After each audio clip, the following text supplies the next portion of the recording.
तो गाजा पर इजरायल का हमला कोई रणनीतिक युद्ध नहीं था, बल्कि ये इजरायली नागरिकों पर हुए हमले का बदला था।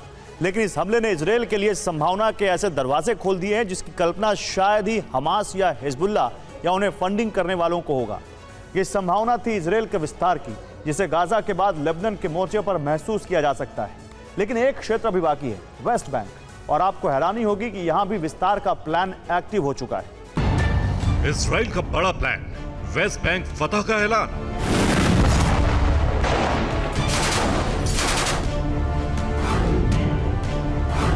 अपनी जमीन के लिए यहूदियों की लड़ाई का केंद्र मौजूदा इजराइल के पूर्व और पश्चिमी हिस्से तक फैला हुआ है, जिसमें पूर्वी हिस्सा यानी गाजा की तबाही का मंजर पूरी दुनिया देख रही है। ये इजरायली सीमा का अघोषित विस्तार है, लेकिन अब बारी है पश्चिमी हिस्से यानी वेस्ट बैंक की।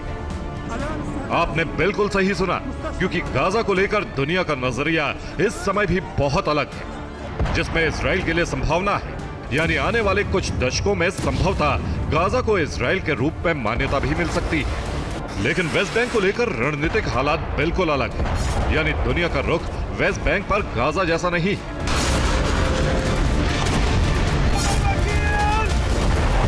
लेकिन अब वेस्ट बैंक को लेकर नजरिया बदलने और दुनिया को अपने पक्ष में करने की रणनीति तैयार हो चुकी है।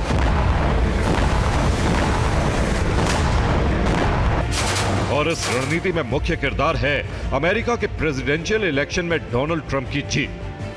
खबर के अनुसार ट्रंप के इलेक्शन जीतते ही इजराइल को लेकर एक ऐसा प्लान बनाया गया है जिसे ट्रंप के पदभार संभालते ही लागू कर दिया जाएगा और वेस्ट बैंक इजराइल के कब्जे में होगा। हैरान करने वाली बात यह भी है कि इस प्लान का खुलासा खुद इजराइल के वित्त मंत्री ने किया है, लेकिन अब तक विश्व बिरादरी ने इस प्लान पर आपत्ति नहीं जताई। दरअसल इजरायली वित्त मंत्री बेचलेल स्मोट्रिच ने 2025 की योजना का खुलासा किया था, जिसमें यह बताया गया है कि इजराइल नए वर्ष में पश्चिमी सीमा का विस्तार करेगा और डोनाल्ड ट्रंप की जीत वेस्ट बैंक में यहूदियों की बस्तियों के विलय को आगे बढ़ाने का मौका है। यानी प्लान के तहत इजराइल वेस्ट बैंक के प्लान के लिए ट्रंप से समर्थन हासिल करेगा। हालांकि यह खुलासा सार्वजनिक रूप से किया गया है और इस प्लान के पूरे होने में ट्रंप प्रशासन की भूमिका पर सबकी नजर टिकी है।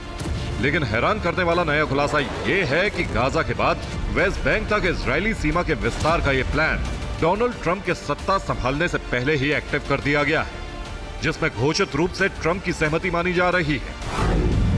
खुलासे के तहत इजराइल वेस्ट बैंक में 2 पावर प्लांट लगाने जा रहा है। ये पावर प्लांट अक्टूबर 2025 के अंत तक स्थापित कर लिए जाएंगे और प्लांट का निर्माण वेस्ट बैंक के 200 हेक्टेयर सौर फोटोवोल्टेक क्षेत्र में होगा, जिसका मतलब है कि इजराइल यहूदिया और सामरिया में अपने बिजली संयंत्र लगाने जा रहा है। और दुनिया ये जानती है कि इन प्लांट्स का उद्देश्य गाजा के बाद मिशन वेस्ट बैंक है।